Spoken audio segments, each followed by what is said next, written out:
Hello and welcome to episode 20 of the Championship Rounds podcast. I'm Andrew, joined by Taj and Dan. And we've had a few technical issues the last couple of weeks, but we're back fully now.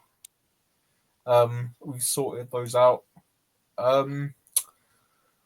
So apologies for that. But let's jump straight back into the action. Last night, Galal Yafai beats up Sonny Edwards, stops him to win the vacant interim WBC title at flyweight in a really, really poor performance from Sonny Edwards, though. Yeah, I mean, that was just weird.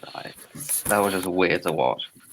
I mean, I'm really not sure what was happening because, well, he said he was going to retire apparently,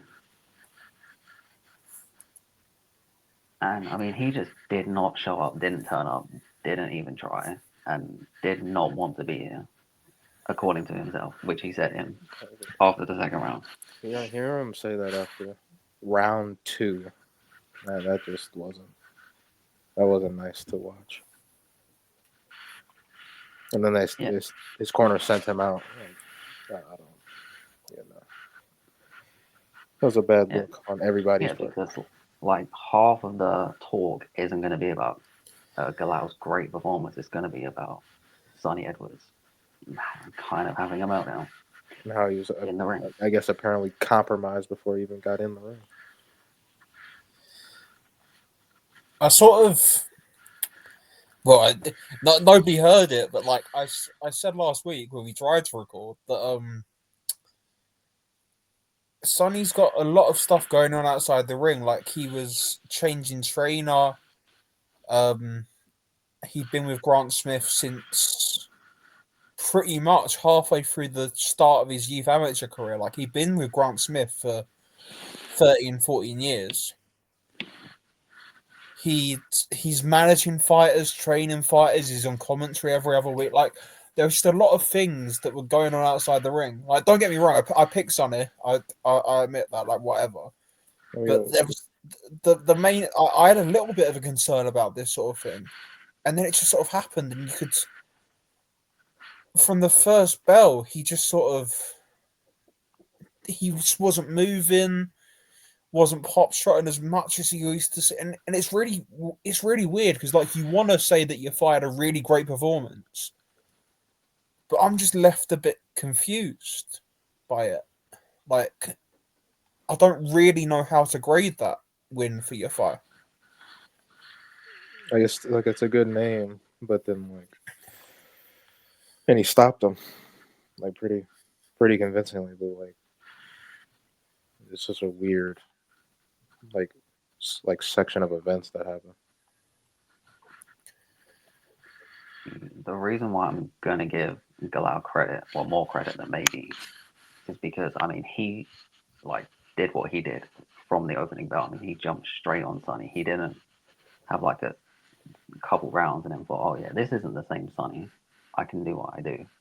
Like he straight away jumped on him and hurt him very quickly. Or we dropped him in like the first like 15 seconds. Yeah, I mean that was a knockdown that wasn't counted. I mean if he didn't anything touch, I mean he was held up by the ropes. That's a knockdown.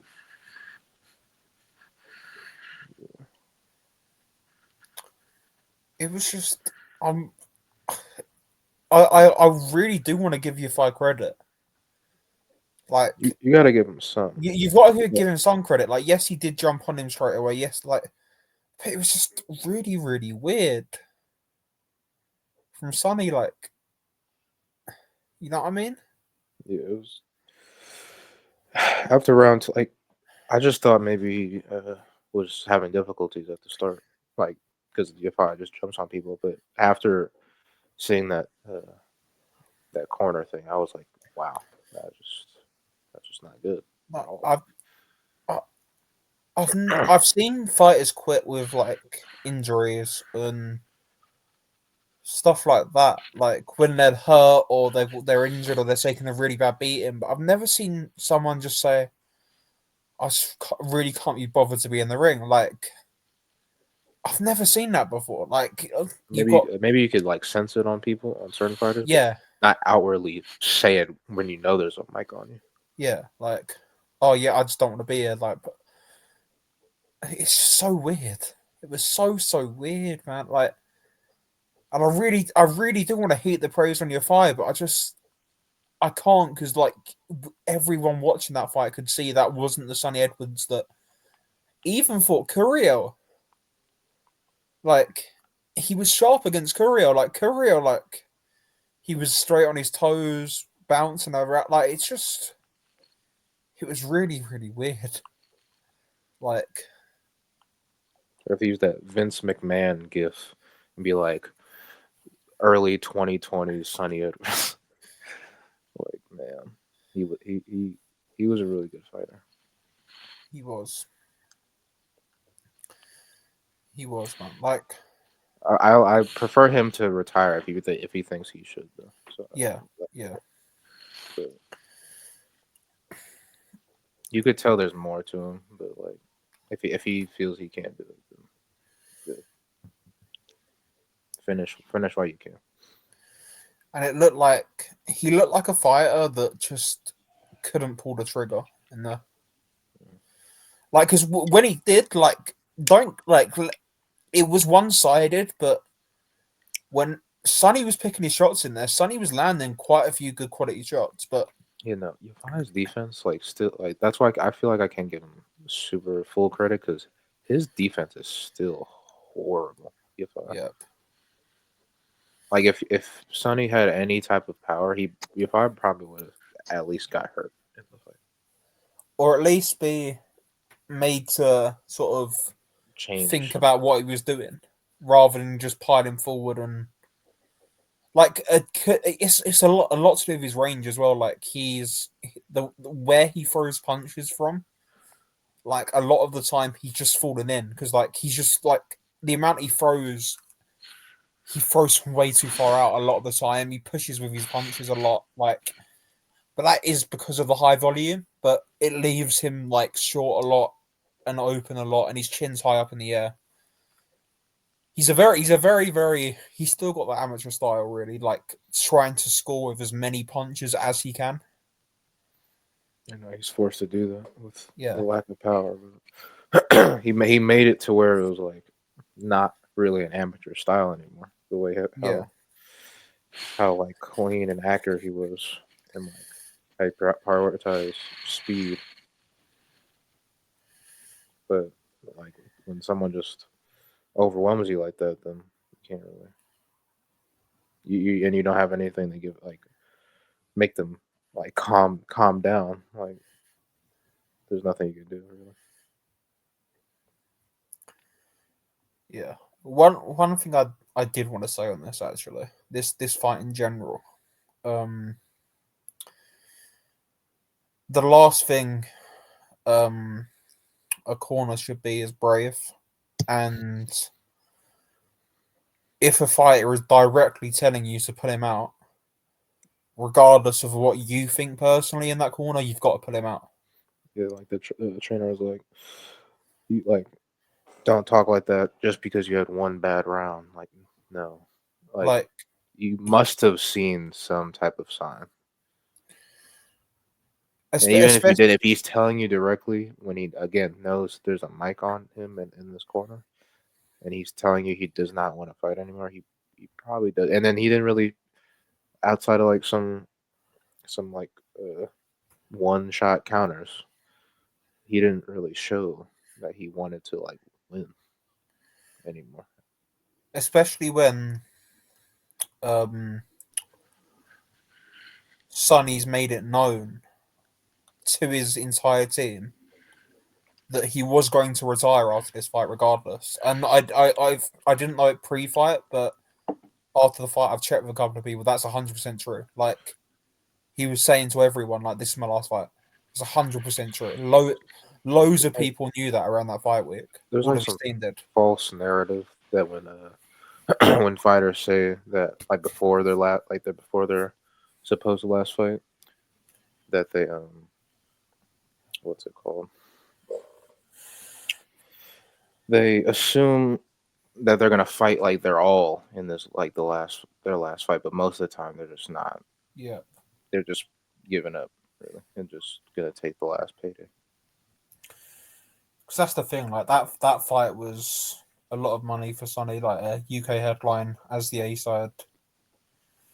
Like that's probably like his second or third biggest payday. Probably his second biggest payday. Probably. It's Like unfortunate his best paydays are the ones he's gonna have the stoppage losses on his record for. yeah.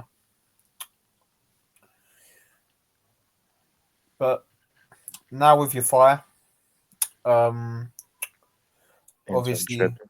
yeah, he's got that WBC interim. Like the Kenshiro fight, I don't think is realistic next. Or if it is next, there's going to be a serious problem with Yafai being inactive because, like, that's just like it's going to be like over a year from now that fight's realistic because Kenshiro's fighting in February. A coup. Yeah, like the way Prime Japan are promoting Kenshiro right now, they're like trying to. Everything they're doing is like pointing towards an Akui fight. There's a couple of rumors going around the Japanese press that it is going to be an Akui fight. Like, I think that's very realistic. Akui in February, and then he's got to go and fight Rodriguez. I'll say Who's that. just, As I say, Chihuahua's been waiting for a minute. yeah. But he is now WBO #1 as well, so like he could be like get on the squad as part of that. Chihuahua Lasquaga would be crazy. But I think the most realistic fight for your fight next is Nonshinga.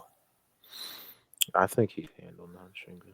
Well, maybe Nanshinga would be a little bit better with not having to cut so much weight. But Yeah, like Yafai needs more experience, and Nonshinga's a good fighter that's probably not going to beat him. You'd favour Yafai in that fight, but Nonshinga's still a good fighter. yeah, it's a good again another former world champion name though. Yeah, They'll take it. that's what I think they should do. Whether they will or not, I don't know. But any talk of a Bam Rodriguez Yafai fight is ludicrous because Bam takes his head off. Just Yeah, let's stop. yeah, stop that. Worst fighters than Bam Rodriguez take Yafai's head off.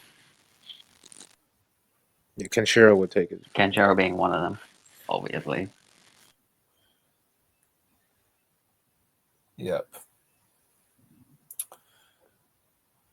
I tweeted the other night that Olasquaga against Yafai would be a really, really good fight, and I still think that.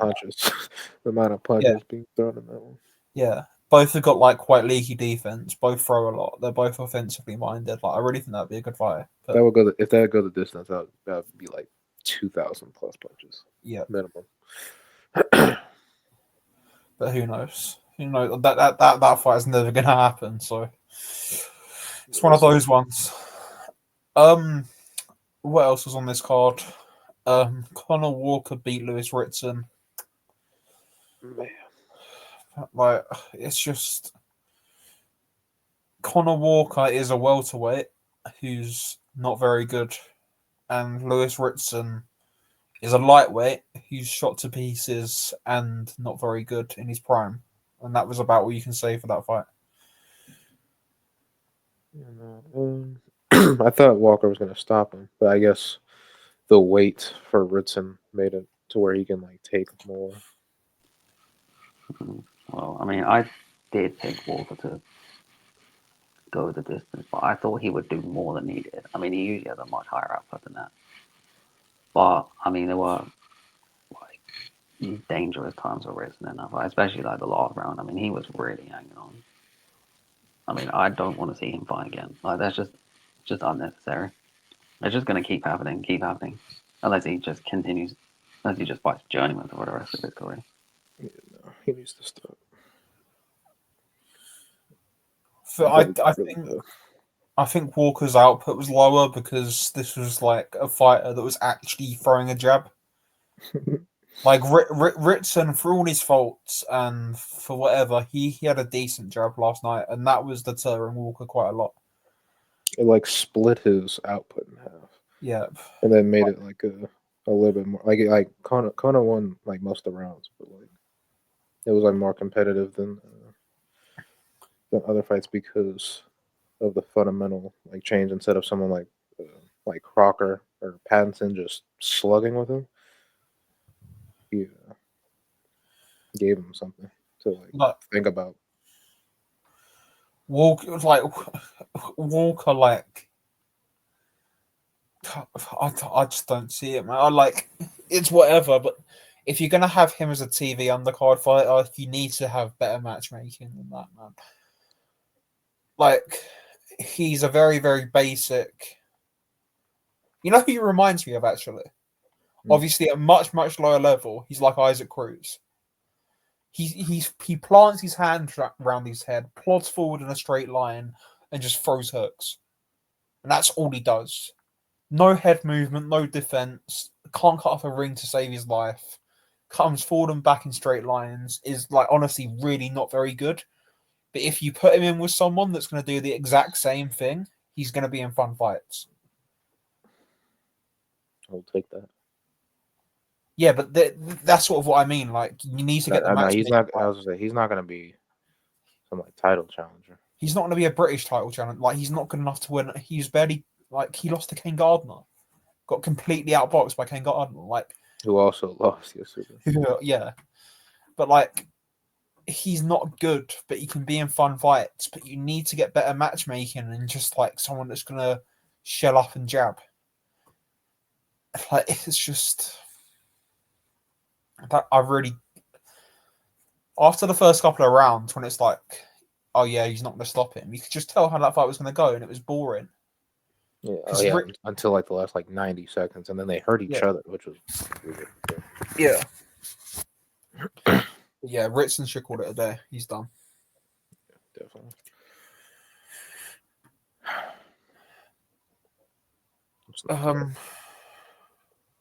Kieran Conway defeated Ryan Kelly by a split decision to win the Commonwealth middleweight title. I really did. That wasn't a good watch. The fight was not good. Conway, I'm not going to spend a lot of time on this, but Conway's a domestic level middleweight. There's fun fights for him. Shaquille Thompson, Tyler Dennis, stuff like that. But yeah, he's a big stiff. And even in a very poor middleweight division, like he's just not very good. Robbery of the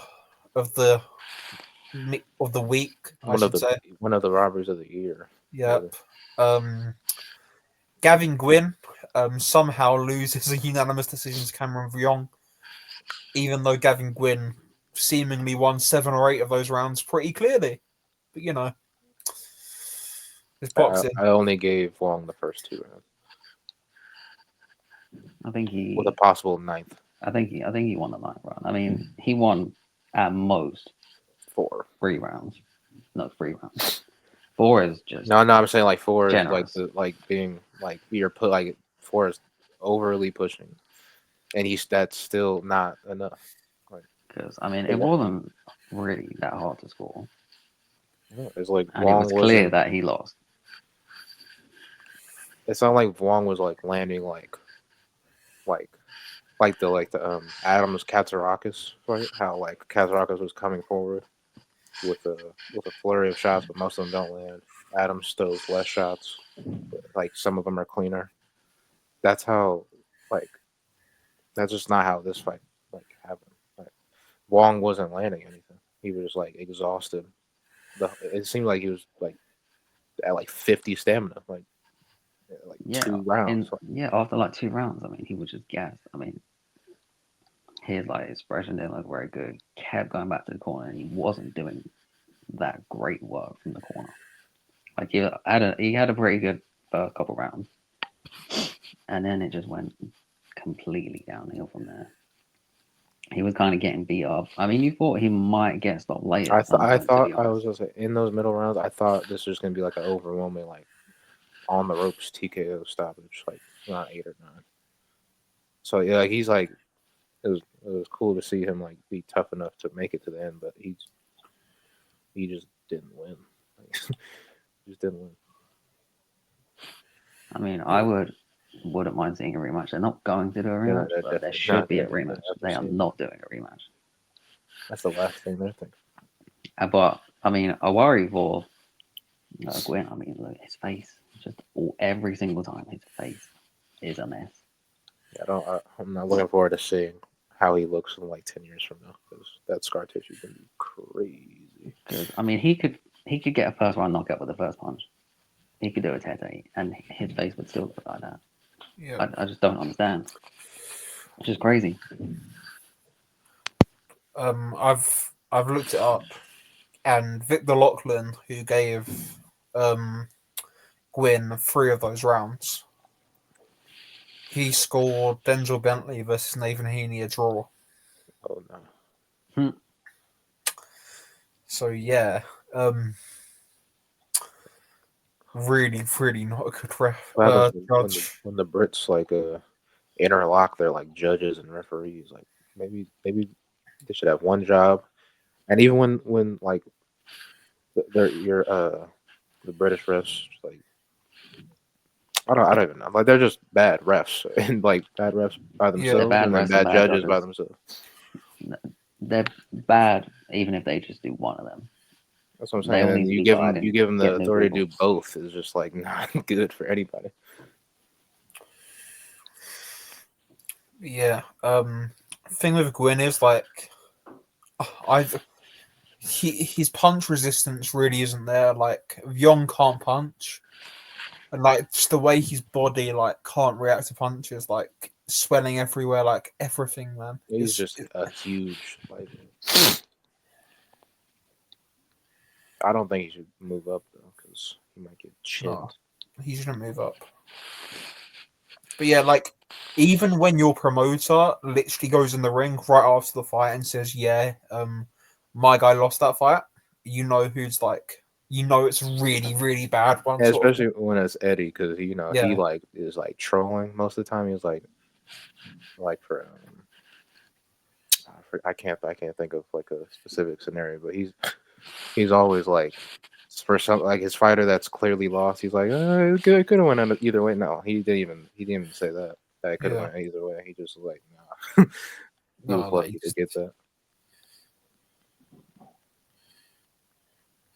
But he you didn't just win it. Like he didn't win the fight. 100% did not win that.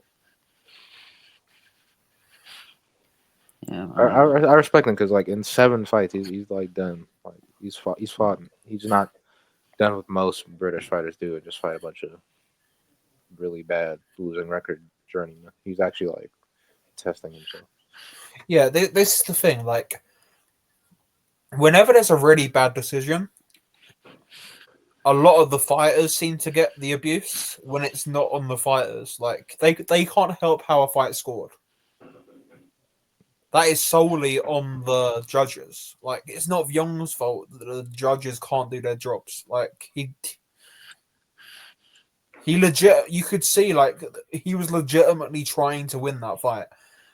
He yeah. just wasn't good enough to do it, and it's not his fault that the judges gave it to him. I mean, he did some fine work as well. It just wasn't enough. I mean, obviously, his lack of power is it's hard. If you don't have any power, you're not going to keep someone like Gwyn off. And if you're getting gas off the free match, you're about to move and outbox him. Yeah. It's just unfortunate that he's gonna get stick now when like it's not his fault. What else was on this card? Callum Smith came back against the Total Journeyman. He didn't look very good. I didn't. I only saw the stoppage. I'm like, I'm not. I wasn't wasting my time watching that, but I'll take your word. I saw the whole fight. He looked slow. His punches were just Did he make the light heavyweight? no. He was No, like 179. His opponent did though, because he's basically a middleweight. Yeah, Carlos Galvin was getting knocked out by background Mitch Rosaliev, weighing in at 151 pounds in 2017. Yeah, and Boachuk. Yeah, Yeah, it's nasty work right there. Caleb Plant in 2016. You know, like it is what it is. Like it's that sort of fight. You know, at 4 o'clock in the afternoon, like no one's watching. Get the cobwebs off. Yeah, I mean, at least they did the right thing, putting it on the first First. fight. The first fight on the before the bell. Like that's where this fight belongs, and they put it there. So well done to them for that. And Yeah. I don't know what that's going to do for him because he supposedly has a big fight in February. What's that going to do for him? Like remind him he can throw punches. That's about it. Because like that, it doesn't develop you. Like, I mean, the only benefit is it probably went longer than everyone thought it would. Like, it should have been like a first. It is what it is, man. First or second round knockout. But I mean, I don't know who's even going to fight for a big fight. There's rumors of Joshua Buatsi. I mean, that makes sense. That would make sense. I think Joshua Buatsi absolutely pummels him, man. Does Joshua Buatsi want to work with Eddie Hearn again? It'd be a Riyadh show, wouldn't it? Yeah. It'd be in a Riyadh show, but I really think Buatsi is just like too fresh, too good. Like even with Buatsi's I don't know. Callum Smith's catch counter left hook, bro. Mate, I haven't told you this, but I was out at the time the fight was on, and I got someone was watching it, and I got about 5 or 6 notifications of them sending me voice notes raging at Darren Barker because Darren Barker was saying that Callum Smith had the best left hook in boxing as he was getting pushed back by a journeyman. Like literally screaming down the phone saying why are they still saying this? He's getting pushed back by a middleweight journeyman. Yeah, I mean he was. Look, what he's done against those people where he's sitting on the ropes, that's exactly what's happening in that fight. Can't keep distance and he loves sitting on the ropes and he loves fighting on the inside. With him being 6'4", like long and slender. Like yeah, what because that's the problem. Like when he's like he can do that against like smaller guys when he's not like super middleweight. But then when you move up to light heavyweight, you can't do that. You have to use some sort of size. Now he doesn't know how to do it because he's been fighting on the inside and he's not using his jab for so long. Yeah, Callum Smith, yeah. He should be. He should fight like Hamza Shiraz. He should have been fighting like Hamza Shiraz fights, pumping out a jab constantly. Like, especially at super middle. Like, you need a strong base and you need to pump out a jab and you need a power jab. That's all he needed, but he just didn't have it, and that's why he lost to John Ryder. That's why he lost to Canelo. He has like a small heavyweight reach. I think doesn't he and Usyk have the same reach? I'm pretty sure they do. Probably. And he doesn't use it. Like he was getting out jabbed by Battaglia, who he wants to outdo Fundora without just ignoring the fact that you're bigger than every person you've ever fought. But at least Fundora can throw in combinations. Callum Smith can't. I know, that's what I'm saying. Like Fundora has actually morphed himself into being like an effective fighter. Yeah. And I mean, like we saw him against Tim Tszyu in the second half of that fight. He was pumping out that jab a lot, and it was effective. I mean, we've never seen that from Callum Smith. You just see him like paw with it. He's just not good. He just puts it out. Just puts it out there, and that's it. To me, I've never seen it with Smith, man. Like I've never rated him. I just don't think he's very good. Like he's not great. I mean, like he's good, but he's not great.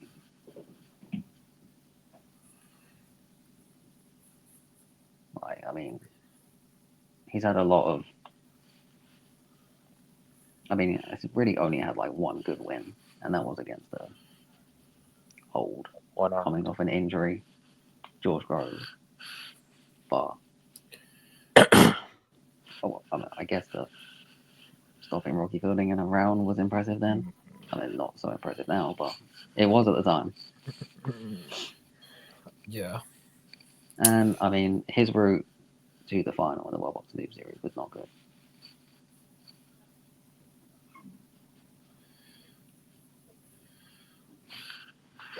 It's just not.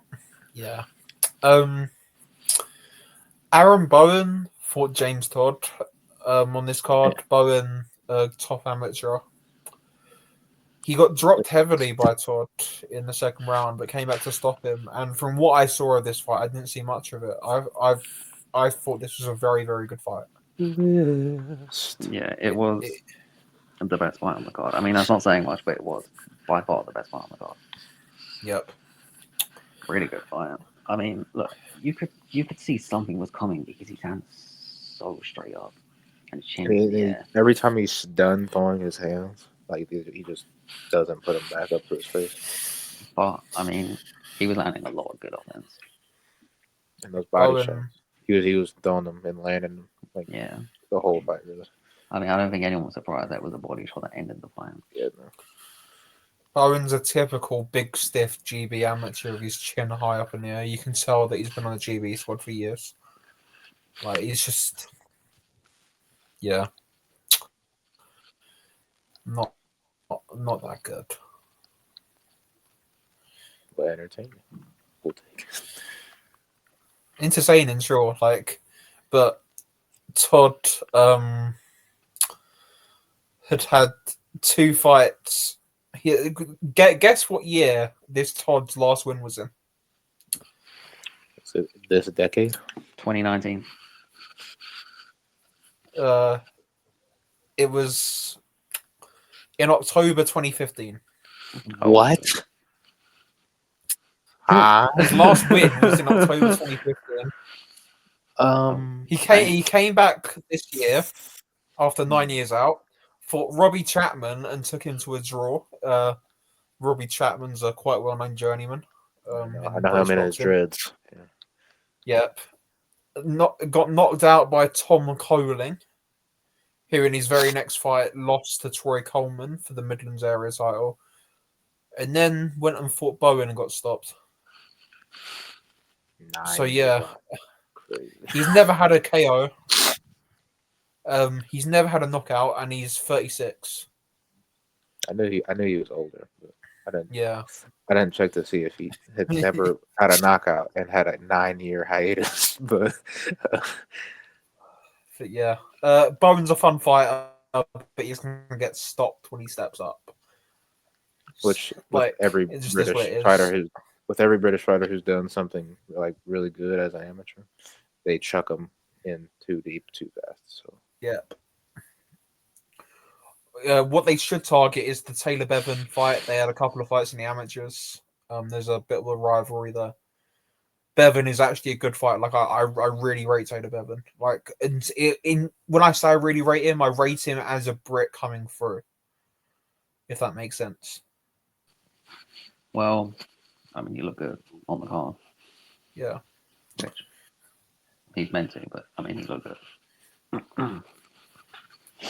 Yeah, they should just build that fight up because but before Bowen loses to a journeyman, they should get that fight on.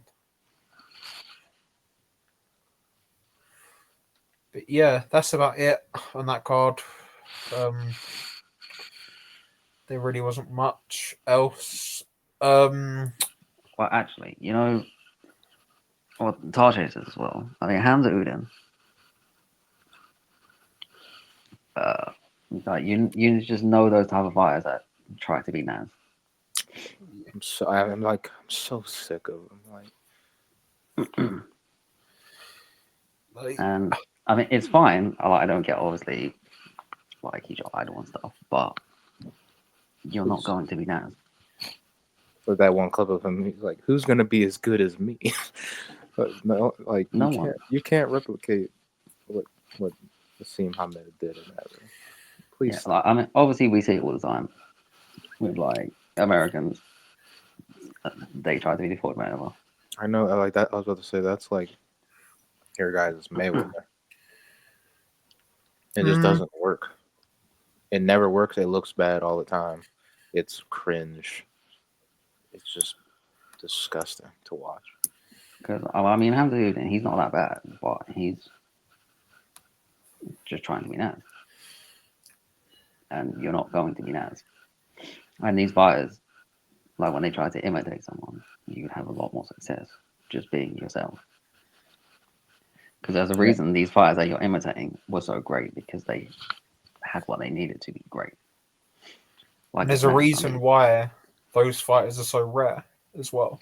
Yeah, I mean, we've never seen another Naz since. No, there's like only one version of these people. Yeah, like we've never seen another Floyd Mayweather. Like, look at these guys when they try to imitate Roy Jones. We have never seen another Roy Jones. You're not going to, or at least for a very long time. These are like once in a lifetime athletes. You cannot like that are like a different human body with different like gifts that they were born with. You can't think. You know what I really don't like? Guys that box with their hands down, trying to be slick when they're eating shots. And Udin ate plenty of shots there. Yeah, because I mean, Naz, he had insane reflexes, and a lot of the times when he got caught, too. Yeah, a lot of the times he got caught, he just off balance. Like his defense was good, and the crazy reflexes just off balance. I said every time he's been dropped, he's just like doing too much. Yeah, he was just off balance. Like just got caught with a chin up in the air because I mean, obviously he did that a lot. Like the first knockdown against Kevin Kelly, I didn't and just got caught with the hook with a chin in the air. And I mean, he has, especially him. He has something that not a lot of people are gonna have, and that is just insane punching power. Like insane punching power. He might be the hardest punching featherweight ever. He's only not knocked out like 5 people, and that's included like people like Wayne McCullough. Like you can't stop him. Yeah, and like it's even like crazy with him because you see lots of people. I mean, they just have like one punch that is like their big punch, like Hand with his right hand. Not that he couldn't punch with his left. Like Wilder with his right hand, or Oscar De La Hoya with his left hook. No, but this guy, I seen him get hit you. He get hurt 10 you out of 10 power with both hands. With any version of a punch. Yeah, and that's a big factor why his style worked for him. He had a blend of attributes. For some reason, natural. Most of these British fighters now, they don't really have that much power. Because I could do a whole episode on why Brits aren't taught to box properly, like the amateur system, everything. Make a slideshow. I could genuine the amount of conversations I've had with people about this, and I can just the whole amateur system, the way people are taught to punch, the way people are taught, just everything about it. It's taught to funnel people into a GB setup and do okay in an Olympic cycle, and that obviously isn't working anyway because the GB system. All the coaches are focused on Rob McCracken's pro fighters anyway. And like, it's just, yeah, I could rant about that for hours. I could do a whole podcast series of about 30 episodes on why British boxing is failing right now. There's so many. How many top pros have the GB system produced in the last like 15 years? Joshua, AJ, DeGale, I guess Galal now. I'm not even counting that. I'm not counting. Like active fight. Well, Galal's done nothing. If you're counting Galal, you better count Lawrence Okoli. No,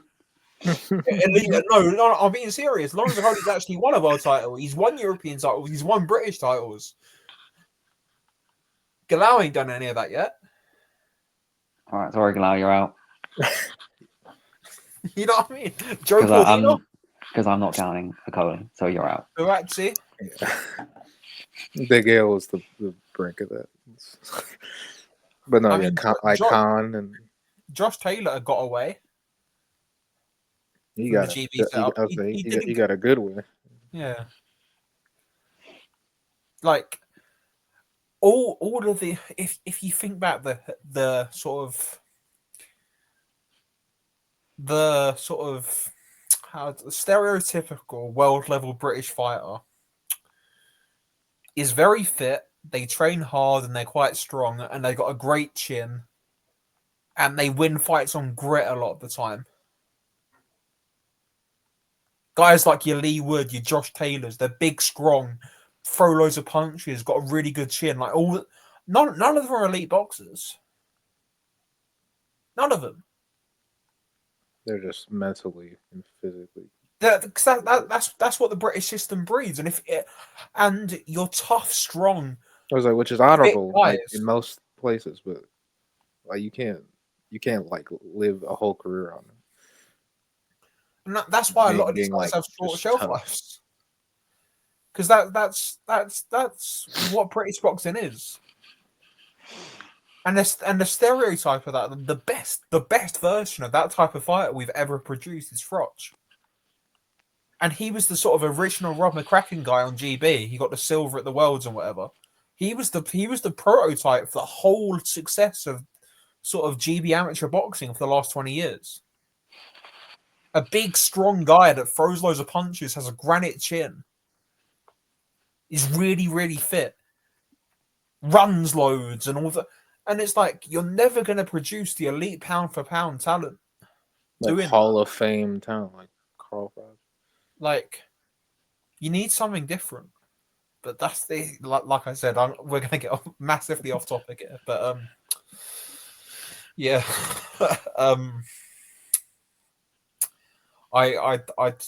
Yeah, there's a lot of issues. We'll get back to what happened on Saturday. Magomed Kurbanov came back for the first time since he lost to Madrimov. Got a pointless opponent, pointless fight really. His opponent didn't throw a punch. Got a 6th round TKO win. It's good to see him back because like he can be involved in some good fights, but God knows where, because I don't see him really leaving RCC shows, to be honest. I'm sure he's Yeah, I was probably gonna say, he got that content just title shot fighting. off of Roberts, so Yeah, I mean, I'm sure he's just content. People, well, maybe they won't go over there, but they did continue to go over there. Maybe they look. People want opportunities, and if they get an opportunity to go and fight him over on an RCC card, they'll take it. Maybe not the best guys won't, but the levels below that will. Someone like a Brandon Adams or like a Katsarakis or someone like that, like Yeah, with they no would real take options. it. I'm sure they would take it, especially Brandon Adams. They just lost. I quoted lost there. You didn't see that, but I did quote. Yeah, like there's guys, yeah, like he is what he is. Look, I mean, he's a very serviceable guy in that division, and that's fine. I just have a sour taste in my mouth because of all of the robberies that he's had. Yeah, Soro. Well, Smith was like semi close, but Soro that was Soro was one of that card had 2 of the worst robberies I've ever seen on it. Tishchenko against Izangarba, yeah. Izangarba against Tishchenko, yeah. Back to back, too. Yeah. But yeah, man. It's an interesting division, and he can definitely be a part of it. It's the most interesting division. It's like the last 5 years. Yeah, I mean, I think it is, and probably the best division as well. I think it's the best division in the sport. That's like because like most of the divisions are like really top heavy. It's like the champions, and then maybe like one the non-champion, and then the rest is just like 154 is like all like they all could like beat each other. Yeah, because I mean that division's deep, and especially with the welterweights moving up as well. Like 10 can Or be number not moving 5, up. 5 can be number 1. We'll get into that in a sec. Yeah. Yeah. What else was there? Miguel Bichel came back yesterday.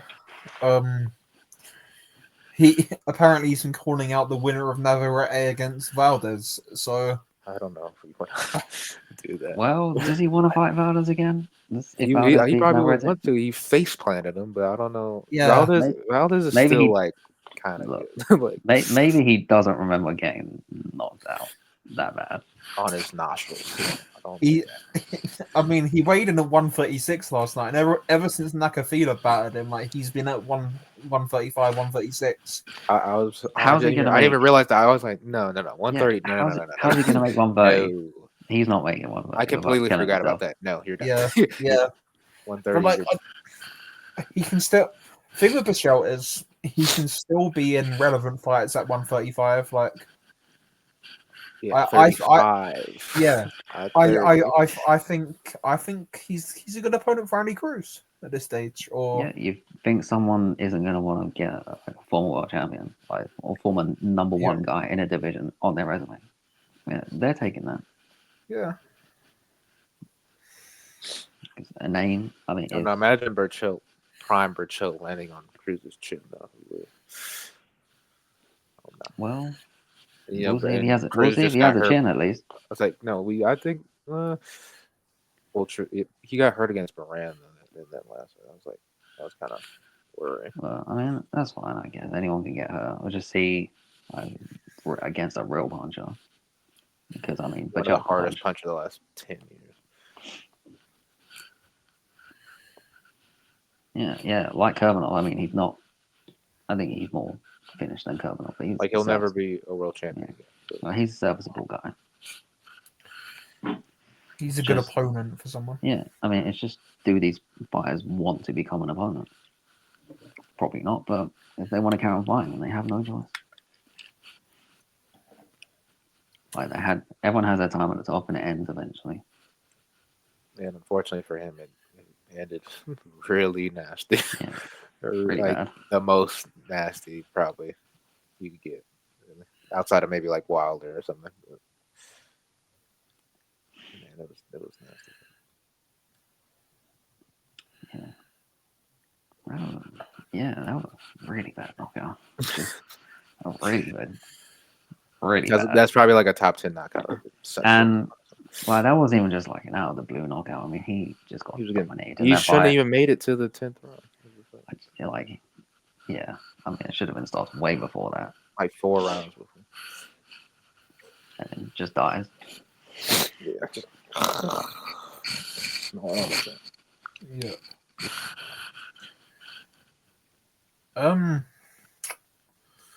There's not much else to happen this weekend, really. Well, I didn't watch them, but there was a couple of updates on the VIP card. Yeah, Gardner and Moorcroft both lost. Yeah, because I went to check the app when I woke up, and then 5 points. I just still had 5 points. I was like, huh? 15. And I saw they both lost. I was like, oh, well. Oh yeah, because what's it? Jack Rafferty was meant to defend his British and Commonwealth against Kane Gardner, and then Kane Gardner went and lost. So there you go. Happens, I guess. Moorcroft drew with Tom Hunt apparently. Oh, maybe that's why it was like the it was like red, like completely red instead of like a Moorcroft. Yeah. Right. What happened to Zeppelback? Oh, yeah, Was he meant to be on that card? Was he not on there? What happened to who? Zelfa Barrett. He fought last week, didn't he? Or no, he didn't fight on that card. He didn't fight. Oh. He was meant to fight on that card last night. He didn't. And apparently, he didn't. It's not on BoxRec. I'm gonna be honest. I didn't watch the card. I just saw Kane Gardner lost. But yeah, Zelfa Barrett was not fighting. Well, at least I watched some of the card. I didn't watch the co-main on the main event. And I mean, it got taken off the boxing news app. I saw that. like before Maybe the fights even happened. maybe it was a last second cancellation. Oh yeah, they still had Right. They still got Reese Mold's opponent wrong. You know, Still so haven't changed that. on this card there were 11 fights. All of them are PTSs. Yeah. That's not surprising. Nine of them were 4 or 6 rounders Also against not negative surprising. record journeyman. Like Also not honestly, surprising. like why? British boxing. Why? Well- Why? Like, this is what I like. It's just There's no development like at all. It's just Latvian, Hungarian, Bobby Faulkner. and then British title. Look, Bobby Faulkner is 9-0, 1KO. I'm sorry, Bobby, if you're listening. I know you're not, but you know. He's 9-0 now. He won on that card last night. What is the point of an 8-0 prospect going in with a 6 120 and 5 Dale Arrowsmith over 4 rounds? 120, you say? He's Wow. been pro since April 2022. Has never fought someone with a winning record. Has fought 3 guys with over 100 losses. Like, what are we doing? And this is every single week. And like I said earlier, another reason why British boxing is dying. You were looking at £60 to go to that show last night. Oh no. They're charging like £50-60 for a ticket to go to that. That's nasty. I mean, I think it's all they can afford, to be honest. I think they can afford loads of better opponents. They just get the same opponents and reuse them over and over again. And it's just British boxing's dying. It's an endless cycle. It's what's the point? Like, why can't 2 of those like 9-0 prospects that have been feasting on Latvian journeymen for the past 2.5 years fight each other? Because everyone's obsessed with that undefeated record. It's silly, man. It's silly. But moving on. British boxing hate session today. Yeah. The news this week. The biggest news story has been Jaron Ennis. I'm gonna say it. He ducked Virgil Ortiz. I'm going to say as well, he ducked Virgil Ortiz. That was nasty work, man. I'm tired of them. Like I'm tired, like that whole era of those type of fighters. They're just that generation is just so like annoying to be with. Because as people outside the ring, and then like when they get inside the ring, they're fighting people that shouldn't be in the ring with them, and then even sometimes they're not looking how they should against that certain fighter. So in the ring, they're pissing me off. Outside the ring, they're making me more pissed off. yeah, so like apparently, like the date was done, the venue was done, it was all agreed, and they were going to fight at 154. Then last minute, he's like, actually no, 147 against a guy who died, basically killed himself, was killing himself, hospitalized twice, It's not like trying to make 147. Why are you even going to enter negotiations against the guy and even bring up 147? That shouldn't even be a talking point. He's not fighting at 147. We do remember that Ortiz going through these hospitalizations that took off like a year-ish off of Stanionis's career, just waiting for him to like get in the ring with him. He can't do it. He physically cannot make welterweight. Like it's not. Because let's say, and even Ortiz, Ennis said in his own post-fight interview against Karen that he can't. He doesn't want to be a welterweight either. So why is welterweight even being a discussion? because he blamed the Karen performances on him being drained. He said he would fight Ortiz at 154. He said he wants the smoke at 154. Well, You clearly don't. Apparently not. So thanks This for that. is Add some emojis onto the end of a tweet while you're at it. this is why, by the way, saying "Oh, I sent an offer,"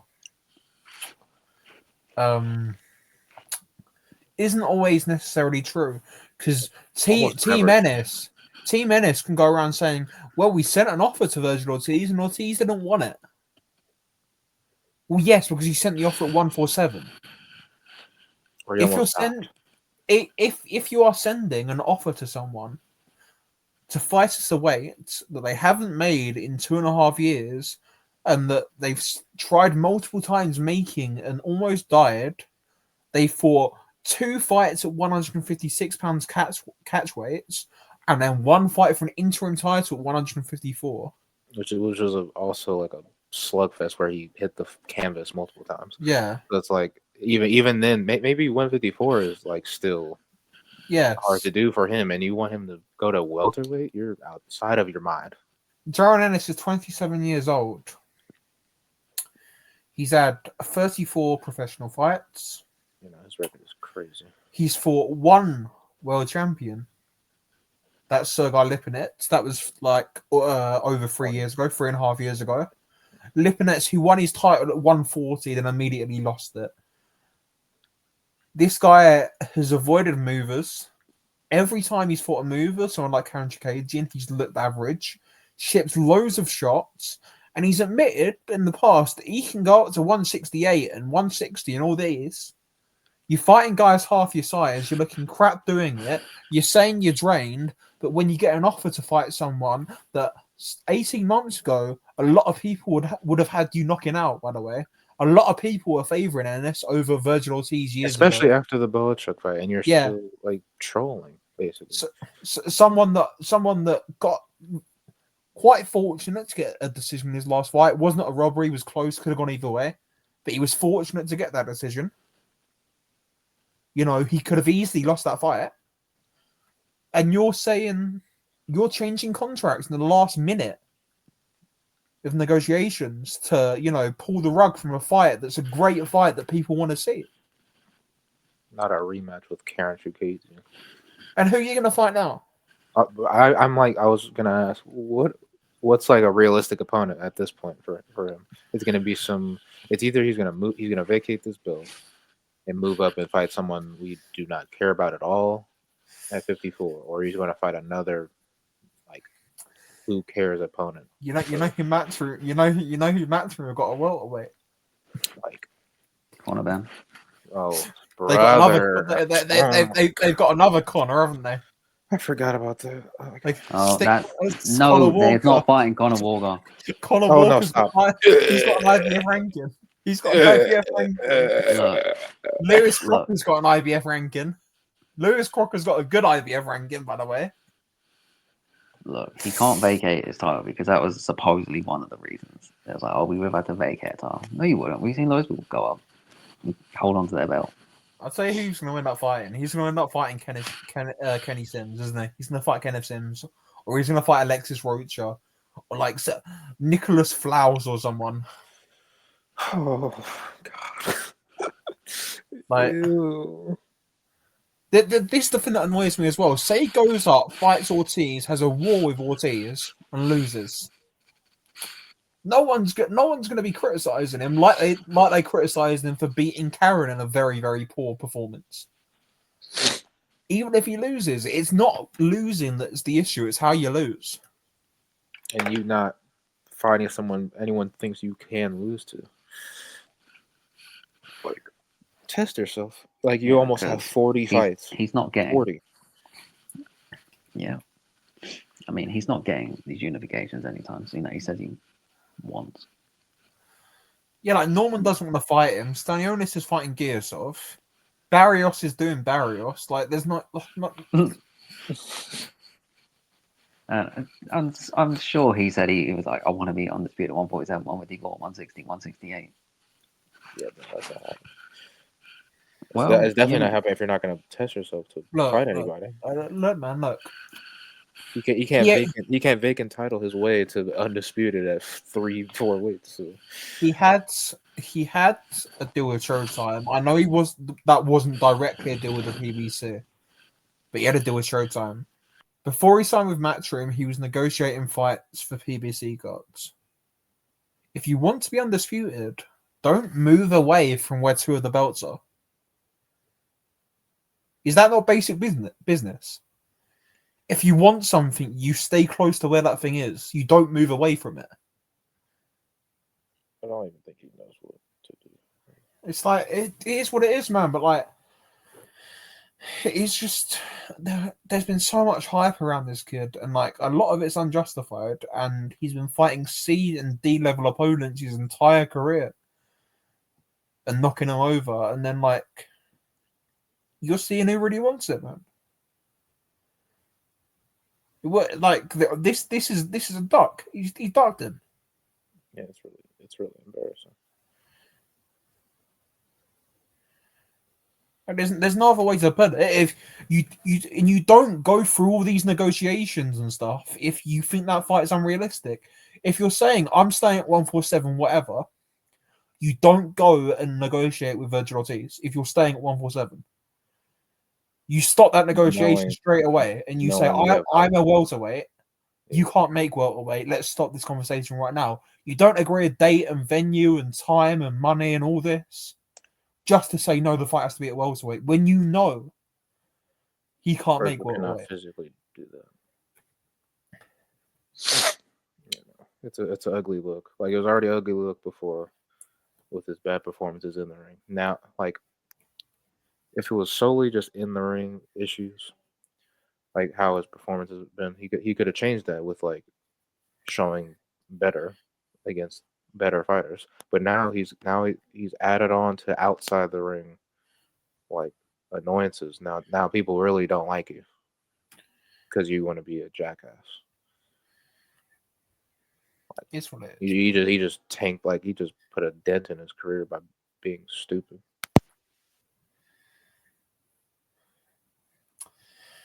Yeah, there's not much more to say on it. Really. That card in Saudi Arabia on the 22nd of February. We haven't talked about this yet. Ridiculous card. I don't think it all happens. I really don't think it all happens. I think at least 2 or 3 of those fights fall off. But it's too far away for not one of them to.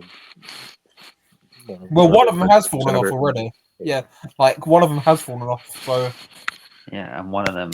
I'm sure most of the heavyweight fights will stick together. And another one has basically fallen off as well. Wait, whichever one? Oh yeah, Shakur. And Scottsdale. Yeah, but yeah, that Schofield fit. We're not getting into that. But just see if you can find a video about Floyd Schofield's dad online. I tweeted it if you want to have a look. But Daniel Dubois, Joseph Parker, very very good fight. I think Parker thoroughly deserves his shot, beating Zhang and Wilder. He's on a good run, deserves his shot. Dubois fighting another tough challenge. Like a title reign of Joshua and Parker is a very, very good start to a title reign. On top of his non-title reign, that was already impressive before. Yeah, he was on a solid run and upped it up. And I mean, he's not rematching Joshua next, and he just jumped in with maybe an arguably tougher task.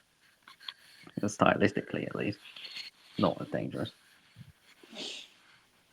I mean, it's not prime Parker, but I'm really interested to see how he's going to deal. Still Joseph Parker. Boy. I mean, yeah, he's still not really quick. He can move, and he can box. He is still like that. And I mean, he can take a pretty good shot. I know he should still be on the canvas right now against Zane. Yeah, he should have been wrapped up in the canvas after everyone left the arena. I think Dubois' jab in that fight is a massive issue for Parker, especially if he gets it active. Like Yeah, like Joyce did. Yeah. Yeah, I mean, I think he's going. I think he's gonna start Parker late, but he. No, I was gonna say he could be down on the cards, but they probably won't have him down on the cards, even if he should be down on the cards. But it's not going to be easy, at least. It's a really, really interesting fight. Yeah. Serbia Bivol 2. We practically covered that in our review episode of that first fight. Not much to say other than it's a fantastic fight, and hopefully it'll be a fantastic fight again. And it's really, really good that it's happened again. See if we get a conclusive winner this time. I don't think we will. Yeah. But, well, I don't think we will. But Serbia not well, we covered in injuries, then maybe. Oh, still Bivol could still stop him. Really. It is possible.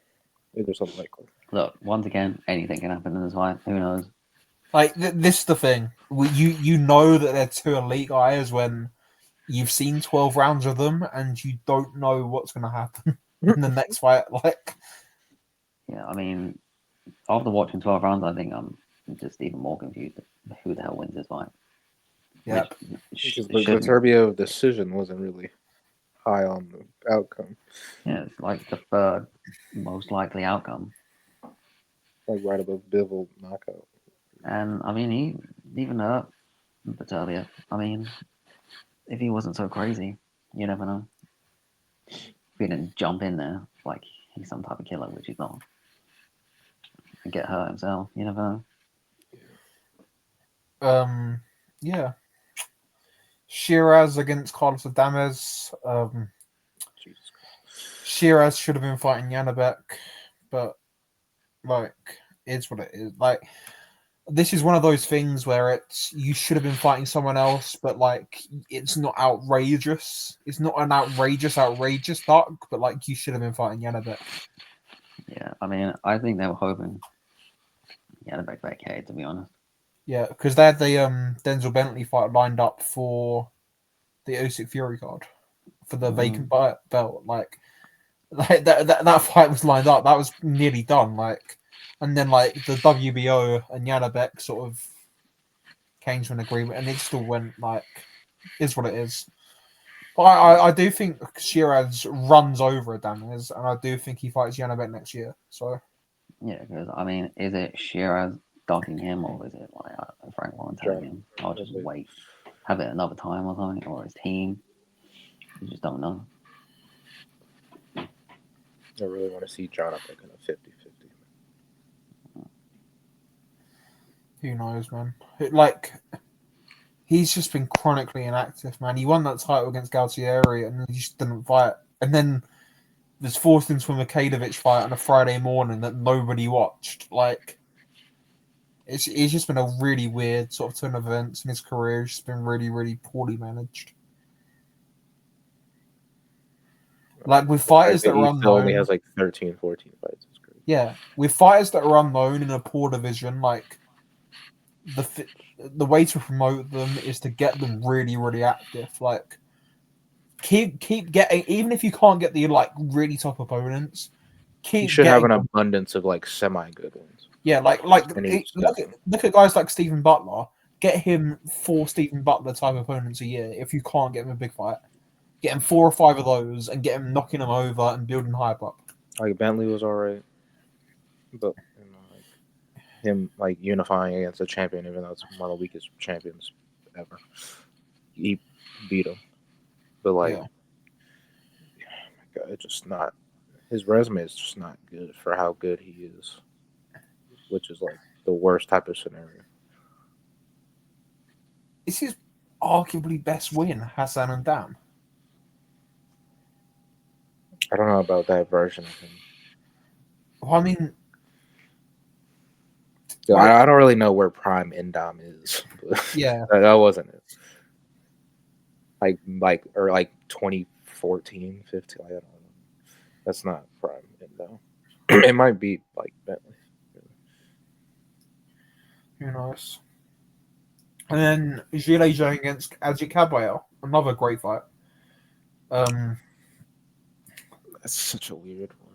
It's a like Caballero's been good, but it's like his opponents have been kind of like compromised a little. Like, Yeah, but I mean, look, it's difficult to predict Zhang fights, but it's also not difficult to predict Zhang fights.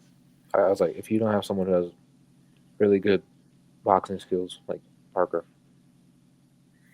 Like if you're almost guaranteed not to win because if he hits you with one clean punch, you're going to yeah, hit the like, floor. if you have a bad chin, you'll get knocked out. If you get caught clean, you'll get knocked out. If you can take the power and get past the seventh round, and you don't have also Gilei Zhang a gas tank, you're probably gonna win. Yeah, there's not that many fighters though. And I don't think Caballero is most of the ingredients to beat Zhang. You know the Because red flag for me? well, look, yeah, Caballero got hurt early, didn't he? Yeah. Who was that against? Shimiki or whatever he's called for the Yeah. European. Smakichi, he got dropped by him. Smakichi. That's it. That's the red flag here.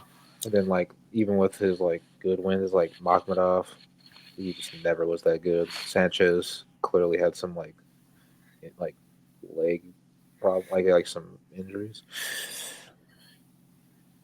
He still gets credit for like those wins. He stopped both of them, but like Yeah. he's not. I mean, I don't he think. can. I don't think he's gonna box. get past the second half. I mean, he can box. I mean, he did box Derek Chisora. Yeah, but his chin is not insane, so it's like nah. His chin isn't, and even insane chins have been like get dropped by Zhang. Parker mean, got even- hit the floor twice off. Zhang. Zhang has the power. It doesn't matter how good your chin is. If you get hit clean, you're gonna get hurt or dropped or knocked out.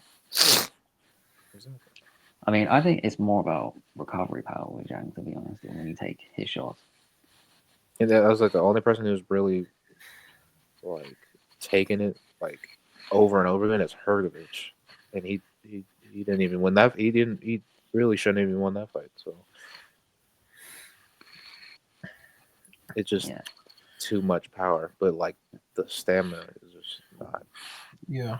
You have And to get him. Hergovich. You have to get him in the second half of the fight. Yeah, Hergovich was hurt a lot in that fight, in the first half. He got hurt in the second half too. It's just like, Zhang he just has bad stamina, and and I don't think Caballero can get him in the second half. Like get him there without being stopped himself. I don't think he's a good enough boxer. Outpoint him like that. And like the Caballero is a come forward guy. Like he's gonna be running straight into the power. And like Zhang's, I was like at the first Joyce fight, and Zhilei Zhang's hands are the quickest pound for pound hands I have ever seen in my life. It's been like you don't understand how quick they are unless you're like right there watching it live. Like just how quick his hands are. yeah, Like they look quick on TV, but trust me, when you're like right there and you can see, you can hear them whistling. You can hear them whistling through the air. Like just honestly, his left hand, when he slings that left hand in with full extension, it's one of the quickest punches like I've ever seen from a heavyweight, and from a 280 pounds heavyweight, ridiculous, man. Like honestly, that's half the reason he punches quote unquote so hard. It's not even necessarily the power; it's that you just can't see it. You got a 280 pounds man hitting you, and you can't see it coming. You have no idea. yeah. I mean, And Joyce didn't see that right hook in the rematch. yeah, I mean, he was dead. No, imagine his feet were as quick as his hands. he'd be unbeatable. I mean, Well, oh whoa, he'd be the best 6 round fighter ever. he might already be the best second fighter ever. Well, if he had like a fast feet and a gas tank, he'd be unstoppable. damn, the greatest fighter of all time. He's And got if a he hell of wasn't a chin as well. 40 too. Yeah, he can take a punch. That man. He's a problem, man. He's. I said. When did I say this? I said probably about the time just after the first Joyce fight. Yeah. And Joshua just stunk it out against Jermaine Franklin. And I was like, there is no doubt in my mind that Zhilei Zhang would knock out Anthony Joshua. Absolutely zero doubt in my mind of that fight happening. Like, Zhilei Zhang would take his head off. And I still think that now. Like, Zhilei Zhang would take his head off. Oh yeah, definitely. It would not go past 6 minutes. He might not get out of the first round, to be honest. Like the version of Zhilei Zhang in the first 3 minutes, it's just ridiculous. It's ridiculous. Like, I hear it to everybody in this first couple rounds. Joyce, Forrest, Wilder. You have to just get him to the second half, and only Parker is really. Well, you see, Forrest got him there, and that's why he had kidney failure. Hrgovic's chin is the only reason. If he had like 0.5 less chin, it wouldn't have made it that far. And Parker, because he's just a really good boxer. Yeah. Because the things that you say about Zhang, it's never questioning his skill or his ability. It's just always his stamina. It's just always his stamina. It's really never his stamina. He fixed the Forrest issue, to where he doesn't almost die in the ring, but he didn't fix it enough to where he can actually fight a whole 12-round fight. He can only fight the first 4 rounds, and then spurts of the last 4 rounds. Do you know why that is? He's too big. Yeah, well, he's 300 pounds and he's 40. That's probably why. But... It's ever since John Fisher took him out for an authentic Chinese meal. Oh, He's man. Take Chinese. But God, you poison him. But yeah, man. Is there any other news? Oh yeah, Charlie Edwards. There's really not much to say, but on this, apart from Charlie Edwards, you start screaming that you want world title shots. You're calling out Inoue. You're calling out all these guys, begging Mr. Honda, even though Mr. Honda had 2 of the champions at the time, but you don't know that because you don't actually understand how the Japanese team works. Begging Mr. Honda for an opportunity at one of his champions after your last fight. Only for your promoter to refuse to bid on your IBF final eliminator that you got ordered to fight. So do you want the world titles or do you not? Because something's telling me that you don't actually want it. You got an opportunity right in front of you. You got the opportunity right in front of you to get your world title shot, and you don't want to take it. Just want to yap. Well, maybe he wants the world title shot, just doesn't want to do anything to get it. Doesn't want to earn it.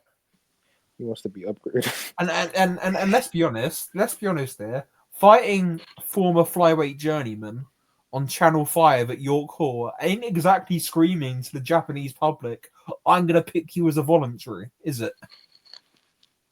Yeah, and he also didn't look very good in the fight either.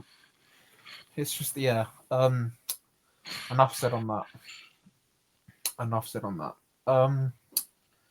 no other real news, is there? I've not missed anything. Just a couple. Rescheduling of Gervonta Roach. Rescheduling Gervonta Roach. No one cares about that fight. Morel Benavidez announced. I don't think we've covered that, have we? But fantastic fight if we haven't. Eric Rosa for the WBA vacant flyweight title got announced in December. Panya you're gonna have a go at me for saying his name wrong. Yeah, that he's fighting Carlos Canizales on Boxing Day. for the vacant WEC light flyweight. Anything else? What was it? Rene Bibiano against William Garcia Perez for the vacant IBF super flyweight title on December 21st got announced on the Kameda on the card. It's really funny that card because you got a world title fight. Kameda Leo. Oh, Kameda Leo, yeah, that got rumored for January or February in Japan. I think that's happening, and I think the plan is to have the Jerusalem against Yurai Shigioka rematch on that card as well. That's a really good one. Someone said that, but who knows? Any other business? I don't think so. Felix Alvarado against Tobias Reyes in an IBF final eliminator at flyweight on December 27th. That's a good one. Good fight. There's not really much else, is there? No. Next week is where all the good stuff is. Yeah, like the show next week is gonna be like 15 hours long because there's literally I think there's 3 world title fights. I think. Yeah, there's 3 world title fights. There's 4 world title fights actually. There's Navarrete Valdez, 2 Espinoza Robesi, 2 Paro Hitchens, and what's the other one? Yeah, the undisputed heavyweight title in Sofia, Bulgaria. Manuel Char against Kuvarat Fulev. There's also an IBA Pro World title fight on as well on Friday. Because we count those here as well. We count every form of world title. Disgusting. But yeah, there's the Magnificent Seven show. There's also an IBO world title fight. No. But yeah, there is so much boxing next weekend, and that show is going to be ridiculous because we'll have so much on. But yeah, man, like, but boxing has good weeks and bad weeks. Like last And next week, this one was like all right, and the next one it has to be good. yeah. But anyway, all the links and stuff and descriptions will have this out. So, or you'll know when we'll have this out because you'll be listening, won't you? So that's a stupid thing for me to say, but we'll have the next episode out probably on Wednesday. Previewing everything next week. All the links in the description. And yeah, thanks for listening. See you in episode 21.